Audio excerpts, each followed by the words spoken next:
This is Duke University. Do you have any reliable data on the history of media treatments? Can we get a sense of the history of this?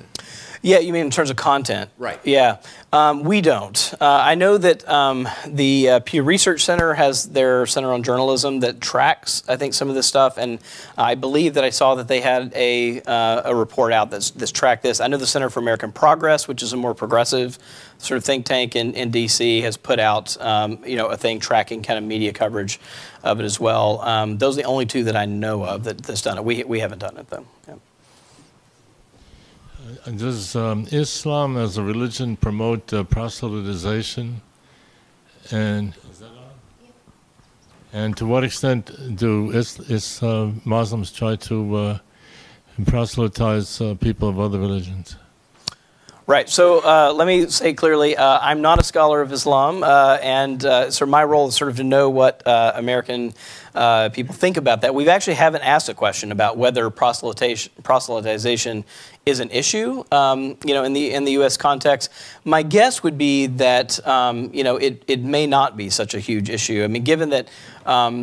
One of the religious groups, I didn't put religious breaks here, but one of the most religious groups that have more negative attitudes toward Muslims are white evangelical Protestant Christians, which are heavily situated in the South, tend to be more Republican, tend to watch Fox News. They have a whole range of characteristics that sort of lead them to have more negative views. But that religion is one of the most proselytizing religions, in the country. So it's a kind of attribute that they don't have in general, proselytization is not a problem for evangelicals. I mean, unless they're being denied the right to do it somewhere else. I mean, that's tended to be, Sorry? Was that an affirmative answer to my question or a negative one? So, does Islam as a religion, try to proselytize other people and say, like in this country or other countries, maybe this country is not so much, but other countries might be more?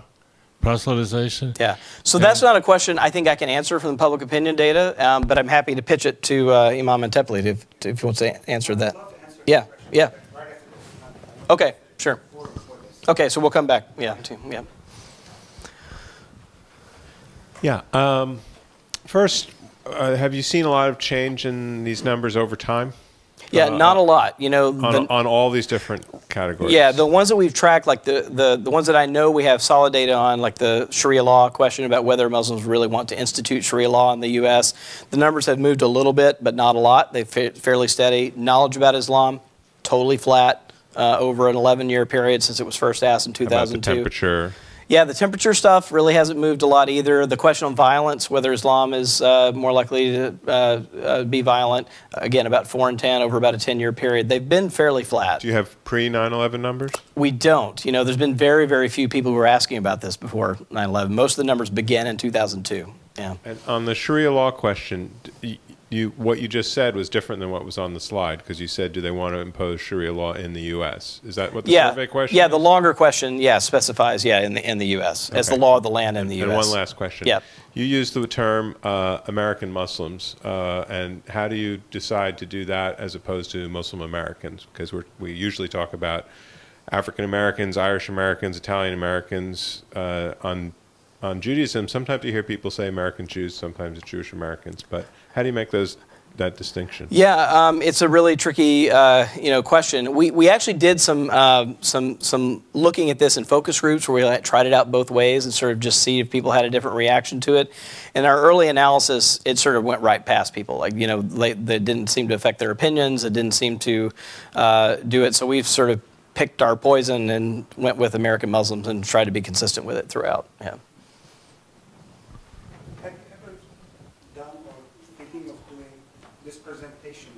Media people, the media effect, Fox TV effect. Yeah. At Public Religion Research Institute, we we have two sets of audiences. One is academic community, the other one is journalists. I mean, so we try very hard to, when we have new data out, to sort of get it out there to journalists. And as you know, you got to have the right news cycle. You got to have the right number at the right news cycle. So I mean, it is out there, and we've certainly talked about it to journalists. There've been some media stories written on the sort of Fox News effect using our data. It's pretty, and because I think of all the sort of things, even when we set up a regression model controlling for all kinds of characteristics, that sort of Fox media consumption really stands out as a pretty strong independent predictor of people's views on Islam or Muslims. Do you receive any feedback or response from the Fox TV people? No, not so far. I mean, I've been on Fox a few times, but no, I mean, they've actually covered a lot of our stuff, fairly straightforwardly. Yeah. So. Thank you very much. I thought one of the most interesting questions or answers was when people seem not to have a problem with Muslim presence in their local community, but they see a problem when we're talking about a country. So that seems to indicate that if people know more about Muslims or if people get in touch with Muslims, then much of the problem will disappear. And of course, that's what you also can see on the basis of the younger generation. When they go to schools or to college, they will be in touch with Islam. They will talk about Islam, so they know more about Islam. Is that a correct analysis? Yeah. We've actually run to see the people who say they have more frequent contact with Muslims. When you run the crosstab between that and feeling thermometers or attitudes, you're absolutely right. You see warmer attitudes, you see more accepting attitudes. And we see this on a whole range of issues. I mean, one of the, like if you take the issue of gay and lesbian rights, for example, I mean, one of the strongest predictors of whether you're supportive or opposing of same-sex marriage is whether you have a close friend or family member who's gay or lesbian. If you do, you're way more likely to support legalizing same-sex marriage than if you don't.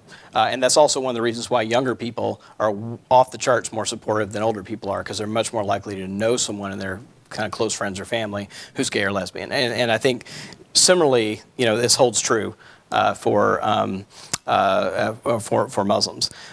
Just one, sorry, I'm going to digress a little bit, but I do think this is sort of on point here that, if we think about Catholics, for example, right? I mean, as late as the 60s with Kennedy's, election, we were still seeing a lot of anti-Catholic sentiment. I mean, I went back last year and watched his speech to the Houston Ministerial Association. It's really remarkable. And it's up at UVA's website, I think, and they also have the Q&A session that followed up on video, so you can watch Protestant minister after Protestant minister after Protestant minister come up and just ask him the same question, right? How is it that the Vatican's not going to control the White House if you're elected? I mean, that's basically, every question they ask.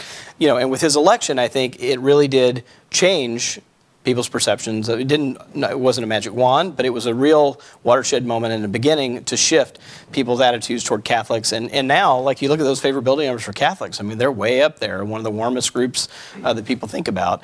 And I think, part of the question is, will there be sort of public figures like that, like Keith Ellison in Congress, or maybe some others, who are those kind of symbolic figures for the public, that even if they don't have a neighbor, they have someone that they see and they know and they recognize. Ellen DeGeneres is another example of this on the gay and lesbian front. Like, she's one of the most popular people when you do media polling or media personality polling. And when she came out on her show, that was in the 90s that she did that. I mean, that was a watershed moment for many people because they loved Ellen, right? And all of a sudden they had to sort of then wrap their heads around what this means, that they love this person, and yet sort of she came out as lesbian and like, oh, now what do I think if I'm against same-sex marriage? What do I think about that? And it sort of, I think, pushed a kind of sea change. So the question is, I think, whether we get to something like that with the Muslim community. Yeah.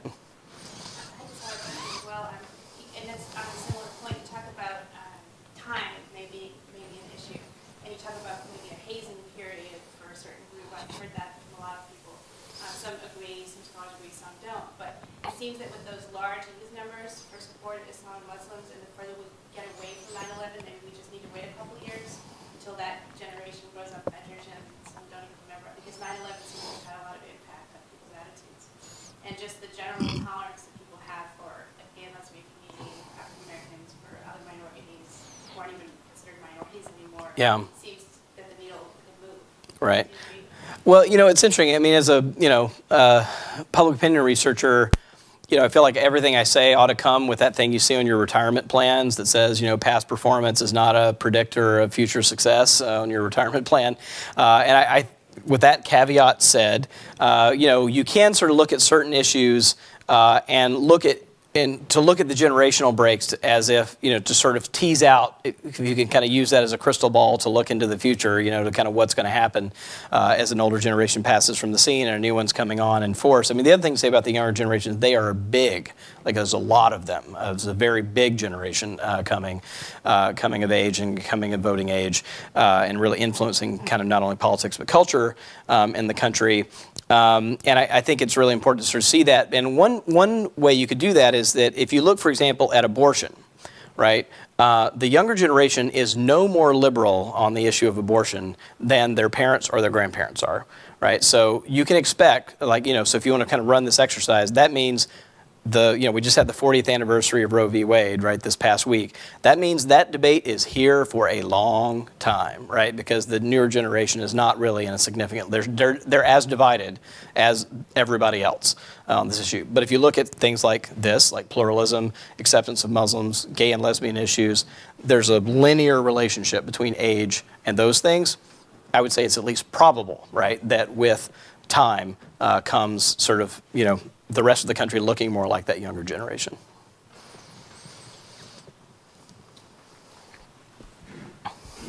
I wanted to follow up on the association between people's favorite media outlets and their anti or pro-Muslims attitude. Do you have any sense of cause and effect?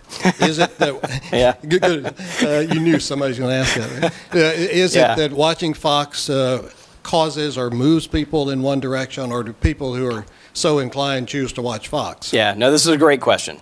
And this is sort of the bane of a statistician's existence, is to try to sort out these kind of causal inferences. They're not fully possible to sort out. And there's the old mantra, correlation is not causation. We have taken this one step sort of past just correlation, right? Because if you only have correlation, you don't know anything about, is it that people who like Fox News just hold these opinions already, or is it that by watching Fox News, they come to these opinions, right? That's the basic question. And what we do know is that it's a little bit of both, for sure, but you can actually set up a kind of regression model that controls for a number of other characteristics, because you also don't know, is it that they live in the South? Is it they live in a rural community rather than an urban community? Is it that they're lower education or higher education? Like, all those attributes come into play and are playing roles as well. And so we can statistically separate out those things and sort of test each one of these independently, holding all the others constant. And even when we do that, Fox News shows up as a very strong predictor of views on, and you can actually change out the independent variables and you get basically the same results. So that's a pretty strong test. It is capturing something that's yes. captured by all these other That's right. Yeah. I wanted to ask you a bit more about the crosstabs. One of them was, you've just been talking about, there are three sets of other variables I'm interested in. One is rural-urban, one is region, south, yep. west, north, and the third one is the religion of the respondent. Did you have information on the religion of the respondents? You've been talking about the attitudes towards Muslims. Yep. The attitude of Catholics versus Protestants and so forth. Yep. Yeah, so the answer to all of that is yes. So I had 20 minutes of trying to sort of, be economical about it. All of that we have. I probably can't dial it all off the top of my head right now, but certainly all that is in the data set. We ask, sort of one of the things that sets us apart is we always ask religion of the respondents, so we're really interested in the kind of crosstab of religion here. The general patterns, though, look like this, that in terms of region, the South stands out as a place where there are more negative views toward Muslims as opposed to most other areas of the country. That's not so surprising. It tends to be more culturally conservative, it's more rural. There's definitely an urban-rural divide on these questions. More rural settings tend to be more negative views, more urban tend to be more positive. That's, I think, a lot because of people who live in urban settings have more pluralistic social networks, right? And that sort of plays out on this question. And on religion, it basically looks like, you know, the ideological sort of race, ideology, and region is what's driving a lot of the religious differences. And I don't want to sort of say that to say that the substantive religion doesn't make any difference, but white evangelical Protestants really stick out as the, you know, large religious group in the country have the most negative views toward Muslims and Islam in the country. And again, that's tied to, you know, their 8 and 10 vote Republican. They live in the South. They live in more rural areas. Like, there's lots of other characteristics there that sort of come together as a package, I think, that you know that make white evangelical Protestants much more. Catholics are much more supportive than white evangelical Protestants. The religiously unaffiliated tend to be even more supportive than most other religious groups. They tend to be much more liberal on these issues. So that's about education level in that group. So there are religious divides. They're tied up with a lot of other demographic characteristics. Yeah. Yeah, so we don't, in these surveys, the surveys I've shown you here range between 2,000 and 3,000 respondents. So they're fairly large surveys. But even at 3,000 respondents, we don't have enough Jews in the sample to give a statistically significant answer to that question. They're 2% of the population, and we need about 100 cases or so to really say anything quantitatively significant. And we don't have it, so, yeah. I'm curious actually about how you frame this, and I was thinking about the fact that you know, the title is very engaging between principle and practice, but then actually the next two items all refer to specific groups. First of all, a major target group, American Muslims, or I would also say I'd prefer to see Muslim Americans for a whole set of reasons instead of American Muslims, but let's just go with American Muslims in context. And then we have as the real issue attitudes about Muslims, minorities, and immigrants.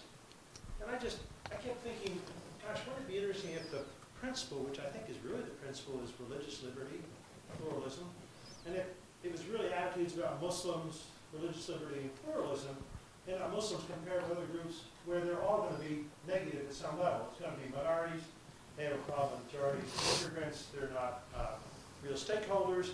So I wonder if the framing of it doesn't already give you, no matter the differences between Republicans and Democrats, between young and old, between Fox and everybody else, if just the framing of it doesn't already kind of slant you towards a negative outcome. I think I followed all of that. It leads toward a negative outcome because... there's not much on principle. Right, yeah. Because the religious liberty piece, sorry, I had one slide to lead off with. Is that the... Yeah, you did a whole survey of religious liberty, I think, back in 2012. So yeah. I don't know why that wouldn't come up here as a flag issue. Yeah. Well, I think I was trying to spend, again, there's always things about real estate and, you know, in a 20-minute presentation. So we certainly do have, you know, more data on religious liberty and other kinds of principles. We did a survey in August 2011 with the Brookings Institution that we sort of delved into sort of pluralism. We had a whole section there on sort of a set of principles around religious liberty and pluralism, and then there were kind of three main sections of that survey: religious liberty and pluralism, attitudes about Muslims and Islam, and attitudes about immigrants. That was sort of like the three pieces of that thing.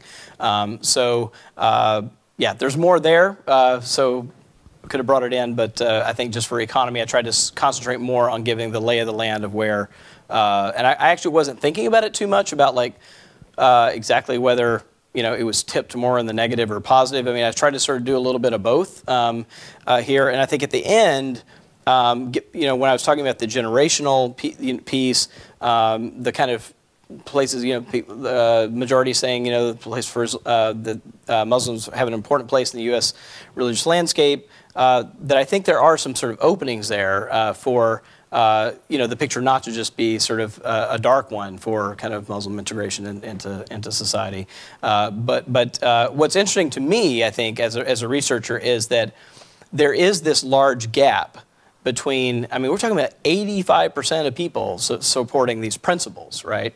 And then having sort of fairly divided opinions when it comes down to very specific things about their comfort levels or their acceptance or their favorability toward these groups. And I think I wanted to highlight that gap a bit here, because I do think it's, I mean, in many ways, I think this is the American story, right? Is we have these principles. I mean, sort of President Obama sort of mentioned this in his inaugural address. You know, we have these principles, and every generation wrestles with, do we apply these principles to this group we didn't think about when they were written? You know, and I think to a large extent, that's part of what we're doing. We've done it with Catholics, we've done it with Jews, and the question is, what's going to happen, I think, with American Muslims here in the country. So, yeah. Are you able to parse out the source of some of this anti-Islamic sentiment in terms of, you know, you ask the question about American Muslims, but those attitudes could be driven by a number of things. It could be driven by discomfort with the religion Islam, yep. principle. It could also be driven by foreign affairs, you know, Iranians chanting death to America, or what's happened in Afghanistan, or whatever. Are you able, have you asked questions that try to get at, you know, why do you hold these particular views of American Muslims? Yeah. So this is a really interesting question. So we have been trying to get at this. There's a challenge sometimes with public opinion data does some things really well and does some things not so well. Getting at why people think things is a really tricky thing, because most of the time people themselves don't know, right? And so with public opinion data, you can ask people things really well that they know. But it's really tricky to say, why do you like President Obama? Right? You'll get an answer, like people give you an answer, but whether that answer is real or operable, you know, in any way, you know, sort of, you know, if you think about like whether people's, I mean, what we know from psychology, right, is that people's motivations and what actually spurs them to action has at least to do with the things they're unaware of as it does with the things that they're aware of, right? And so this kind of unconscious stuff is pretty tough to sort out, I think. And public opinion data is also aggregate data, right? So we're lumping sort of people into groups big enough to analyze. It means we've got aggregate opinions. What we can see, I think the general patterns that we've seen is the kind of aha moments of sort of sifting through 3 surveys now. I would say one is the thing I mentioned about an immigration frame, is that there was surprisingly high numbers of folks, and I think the focus groups actually help here, that surprisingly high numbers of people mention immigration even when we didn't ask about immigration. We were just asking about Muslims, all right? And they would bring up immigration. So those things are sort of connected in people's minds, and clearly sort of part of I think the concerns are driven by, so the same people who have concerns about rising number of Latinos coming to the country are also the same people who have, you know, by and large, the same concerns about Muslims. And it really is about losing a kind of white Protestant America, right? There's something at the heart of this fear of losing a white Protestant America that is, I think, really visceral for a lot of people. I think that package of stuff that comes along with that is you know, is just tough for many people. You can just see, you know, especially when you're talking to people face to face, you can see it in their eyes. When you hit that button and they're sort of, you know, leaning into the table, they're very animated, and it's about, you know, it's about language. It's about people not speaking English. It's about you know, not recognizing the neighborhood that they grew up in. It's like those kinds of things, I think, that are at the heart of a lot of this. And then I think there is the, you know, there's the terrorism context for Muslims that Catholics and Jews certainly have to deal with. It's very, very tough, I think, and operational for people. So I think we have sort of hints at it. I don't think we've got it nailed down by any stretch of the imagination. I think we know there are these threads are sort of operable and sort of paint a picture. There is this kind of general otherness factor, right? That you see in the gender stuff, for example. You see with not respecting women or treating women badly. You hear these kinds of themes from many Americans, and I think that's about not like us. Right, that kind of a sense that sort of not like this group that's not like us, and sort of not knowing quite what to do with that. So I think there's sort of, you know, otherness. I think the foreign policy thing is tricky because Americans' knowledge of foreign policy is just abysmal. You know, whenever you ask about stuff that like they don't watch BBC. They tend to not pay attention to the kind of foreign policy stuff. And I think even domestic policy. I don't know if you saw the numbers this week that nearly 40% of Americans did not know that Roe v. Wade was about abortion. All right, so you sort of think about like just knowledge of current events and public policy.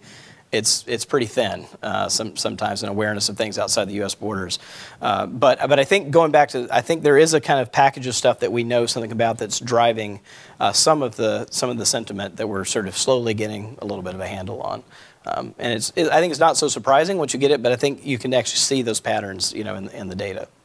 I mean, I would say I agree with you. Americans don't know foreign policies, but like, what is the good news story for Americans kind of coming out of a lot of Muslim majority countries over a very long period? There's really, the impression is generally bad news, bad news, bad news, right? For a number of decades, and I just can't believe that doesn't frame some people's attitudes towards American Muslims. Yeah, that I don't. If they don't know, right? American. Yeah, I don't think we have a question on that. Most of them don't. Yeah, no, I think you may be right about that piece. Yeah. The discussion about how people have not much knowledge of current affairs and foreign affairs prompts me to ask a question. Going back to one of your early slides, you had a percentage of respondents who readily admitted they don't know anything about Muslims. And what was that? It was like 29%, I think. Are those people included in your data? Oh, yeah. Excluded? Yeah, they're included. In your data. Do they have different attitudes than the people who claim they know something? Yeah, it's interesting. It's not linear. It looks like this. So it turns out that the generally speaking, that when we looked at the data, what mattered more was not amount of knowledge here, because what happens is you've got both sort of people on the left and right here and people on the left and right here, right? So what actually turned out to matter more is where they got their knowledge from, not how much they felt they had. So it actually sort of like balanced out a little bit. A lot of people say that they know a lot about Islam because they've got this steady stream of dialogue, anti-Islamic stuff from somewhere. Right. They claim to be educated. Yeah. And I come across them when I do public speaking. Yeah. Let me tell you something. I know a lot about Islam, and then they go on and say things that are demonstrably false, but they do believe. They have knowledge. Yeah. In fact, the two groups that are most likely to be in that 9% that say they know a lot are Fox News viewers and PBS viewers. Right. Those are the two groups that are most likely to be in that group. Right. And they have almost opposite views of what Islam is and who Muslims are. So. An observation about the white rural people who are afraid in some sense this reminds me of the situation of majorities who become minorities. Majorities, think about the Christians in Lebanon who become replaced as the majority by Muslims, or there are a number of other cases in the Middle East of this happening. And at some point in a transition like this, clearly before it actually happens, there's a lot of fear in the former majority community. Once you pass that point, then the nature of the discourse can change. And I spent 30 years of my career in New Mexico, where white Anglo-Saxons were in a minority. Yeah. The majority were either Native Americans or Hispanics. And the public discourse was totally different in that environment. It was political suicide for any Republican to spout racist kinds of even veiled threats or slogans. Just were disastrous.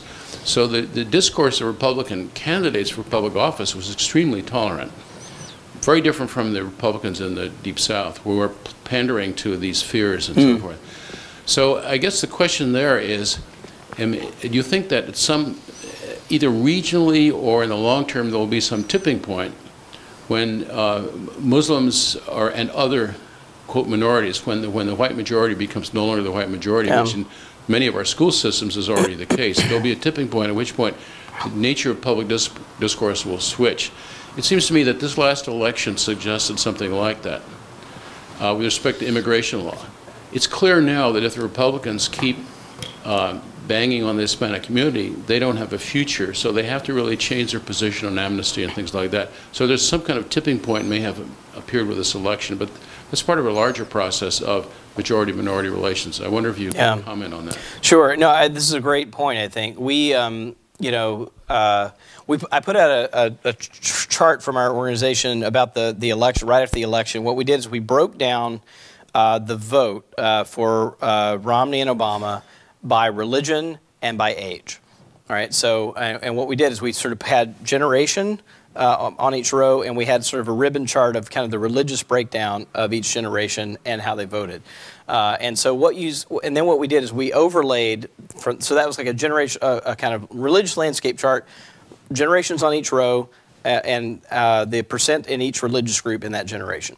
And then what we did is we overlaid Romney's religious coalition by age and Obama's religious coalition by age onto that generational religious map.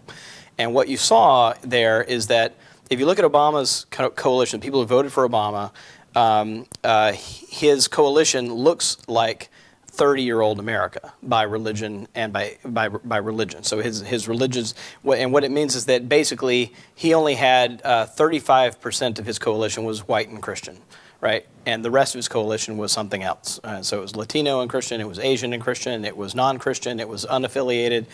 Romney's coalition was 75% white and Christian, right? And if you sort of overlay him on the generational map, he looks like 70-year-old America, right? That's sort of how it maps onto the generational map.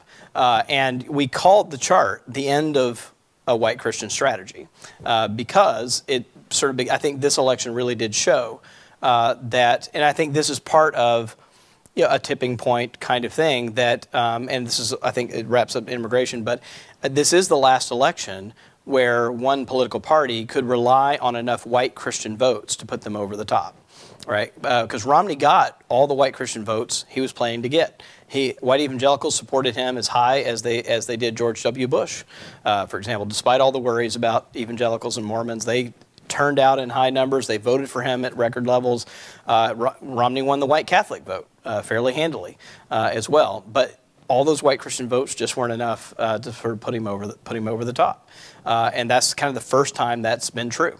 And so I think we're seeing it in national elections, and certainly you're right, in the West, all those sort of Southwestern states now, if you look at the Catholic population, the Southwestern states, they're all majority Latino, right? The Catholic Church in those states are really predominantly Latino. That looks very different than the white Pennsylvania Catholic church does. So that's, I think, there is, I think, enough of a critical mass and movement now that people, I think, are sensing it. And I think you're right, that we're at a kind of point where those realities that the Census Bureau has been telling us are coming, people are feeling them in unexpected places. And I think this sort of context of the Muslim conversation is happening in that very difficult crucible of this. So I think a lot of what we're sensing and picking up in the Muslim data is about this bigger picture. Yeah. If you were to be hired by the American Muslims as a consultant, based on what you found out about them, where would you ask them to put their money and effort in the next 5 to 10 years? Yeah, that's a great question. So first, a disclaimer: we do not do any client work. Sort of independent or nonpartisan independent organization. But hypothetically speaking, yeah, it's interesting. It's a from the Muslim American community's perspective, it's a tricky dilemma, right?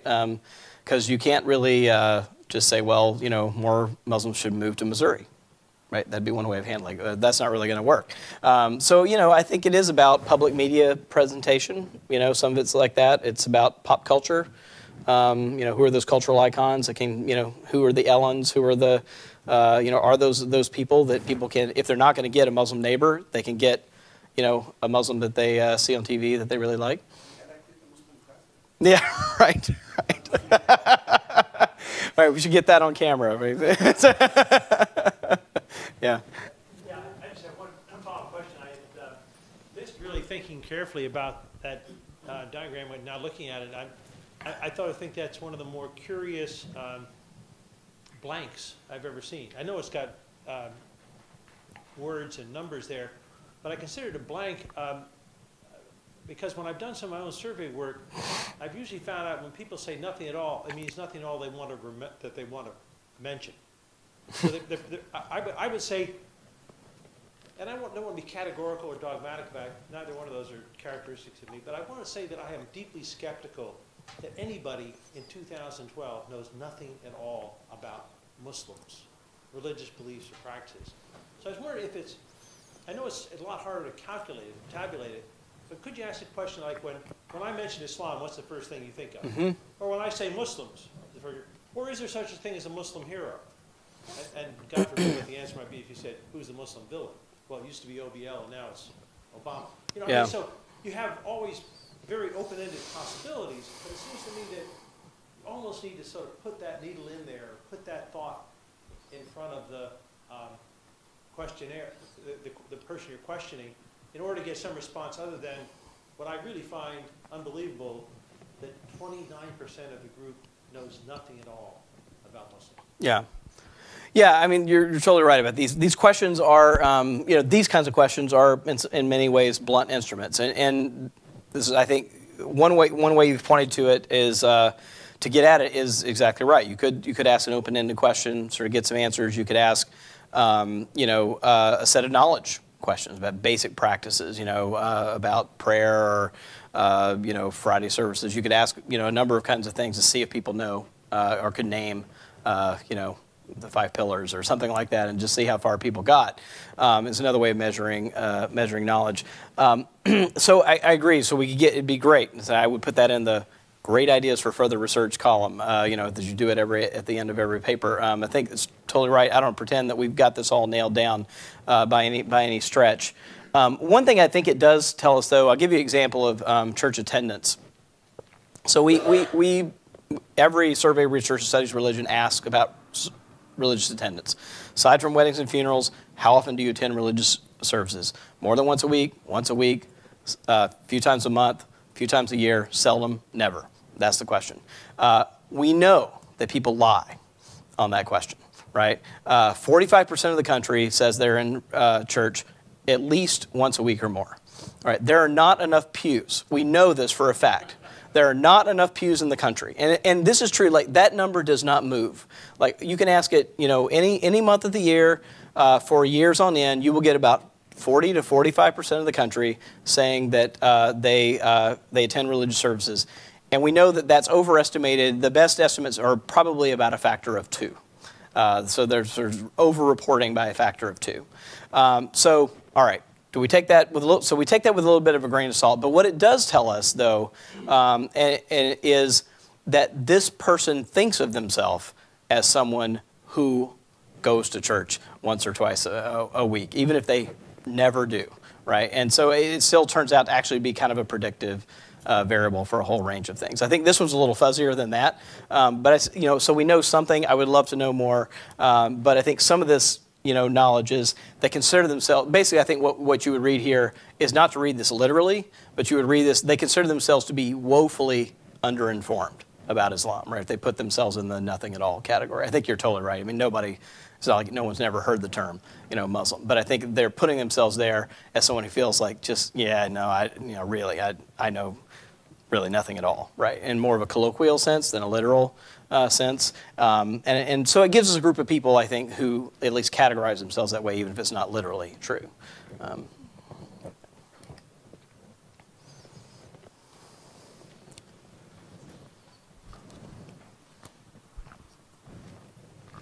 So I wanted to thank you for this engaging discussion and ask you, have you ever looked at a Muslim American or American Muslim attitudes towards other Americans and their perceptions of what they think Americans think of them, if that makes any sense? Yeah, no, we have. That would be an interesting survey. We haven't. It's incredibly hard to do well. So the only 2 sort of big major surveys that are public of the American Muslim community has been done by the Pew Research Center, right? They, I think, spent more than $1 million each on those surveys. They were conducted in 6 languages. I mean, it's a really, really difficult undertaking to do well. So, like, you know, most of our surveys, well, all of our surveys are conducted in English and Spanish, but, you know, that doesn't get to Farsi and, you know, like a whole range of things you'd have to do a legitimate survey. So I think the difficulty with getting good data on Muslims in America is just that the price point to do scientific research is so high that we just don't have a lot of it. And also it's also that they're also such a small proportion of the American population that they're also very difficult to sample. So language issues aside, getting a true random sample of the American Muslim community, very, very difficult to pull off and to do well. So when you do surveys, like you have a new survey on gun control, yeah, and you talk to religious communities, this is not a community that you would talk to about. No, we would. I mean, we would get them as they fall, right, in the random sample. But that means out of 1,000 people, you know, we'd have 20. Right, at most in a survey, and that's just not enough to really do any kind of quantitative analysis. So we have some responses, but you can't really do a lot with 20. You generally need at least 100 cases to do anything where the margin of error is not so ridiculous that it's kind of pointless. So even at 100 cases, you're looking at a margin of error of plus or minus 10 percentage points. So every answer you get, it could be 10 percentage points on either side of it. That's a little tough to really say you're knowing much about it. Yeah, and even then, we'd only have English or Spanish speaking Muslims, right? So any Muslim whose primary language is not English or Spanish, we wouldn't have on the phone. So, yeah. You mentioned the Pew word, and you weren't talking about pews in church. You were talking Pew. Yeah, Pew Research. Yep. And I've written a couple things. I won't cite them in public, but I'll ask you a more general question. When you're doing a coffee shop talk about your rivals, do you talk about Pew Research and what are some of the biases of their research samples that often don't get discussed?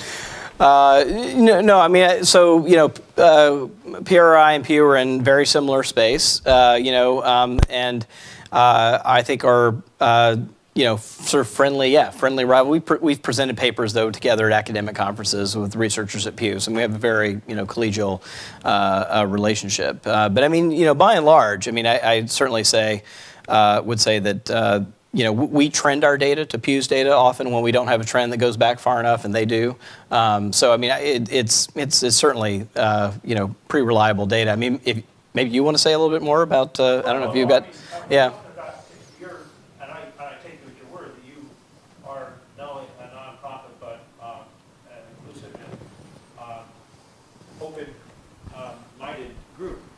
Pew projects itself that way, but all of us, or at least many of us, know the history of Pew, and so there's at least what you call the white Protestant slant, which if you added white Protestant evangelical slant, at least characterize a lot of the early history of Pew, and some would say still some of the categories that they put out there. I'm thinking particularly of the research they did on religious attitudes in Africa, on which there has been some critical feedback saying, isn't it very interesting, this gentleman who left in a huff because you didn't answer his question about Muslims as proselytizing? Of course they proselytize. How else are they going to survive in Africa with those Penties, Pentecostals, and others who happen to be a lot closer to the Pew family outlook than the others that they're surveying?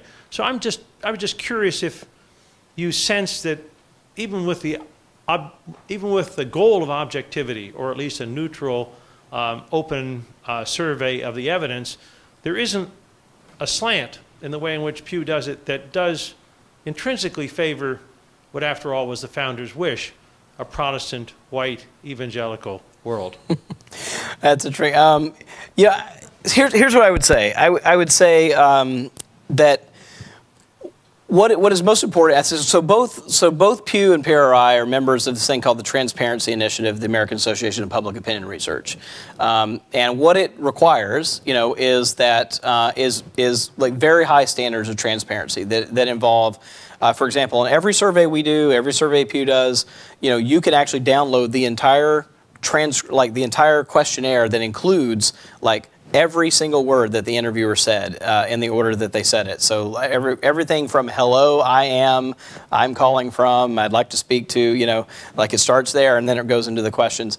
I mean, to me, so I think I'm not in a position to sort of like answer that question straightforwardly. But what I would say is what I respect and what I hope more polling organizations do is to put enough of the data out there and enough of the methodology out there that academics and others and journalists can actually ask those questions and have enough data to answer it, right? So question wording matters, right? What order question, what the wording matters, the order of the questions matter, and you know, whether you do things like if you think there's two questions that are going to have an interaction, if you randomize them so that one comes after the other, they're not, you know, influencing it, like all those kind of high practices.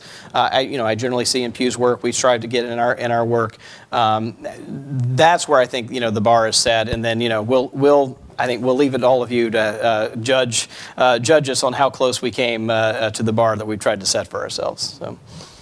Were you able to sample atheists and the people of no religion affiliation, their attitude towards Islam and Muslims? Yeah, typically speaking, they tend to be warmer and to be more supportive of sort of pluralism, more supportive of, and some of that is about youth, that they're younger, so they're youth are overrepresented in the religiously unaffiliated category. So about 35% of Americans under 30 don't claim a religious affiliation. That's a really big number.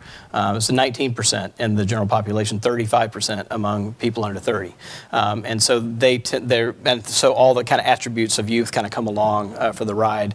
But also I think those people tend to be typically, they tend to sort of lean left. They tend to be more liberal, ideologically more democratic, those kinds of attributes, yeah. Were you able to see some of your findings and compare them with Western Europe, whether or not if there are similarities and differences between the Atlantic Ocean? Yeah, no, I haven't done a lot of that, so I don't think I can really speak sort of in an educated way about that. Yeah. Okay, all right, well, I guess Great. we'll just end it here. Thank you guys Thank for coming. Thank you. Produced by Duke University, online at duke.edu.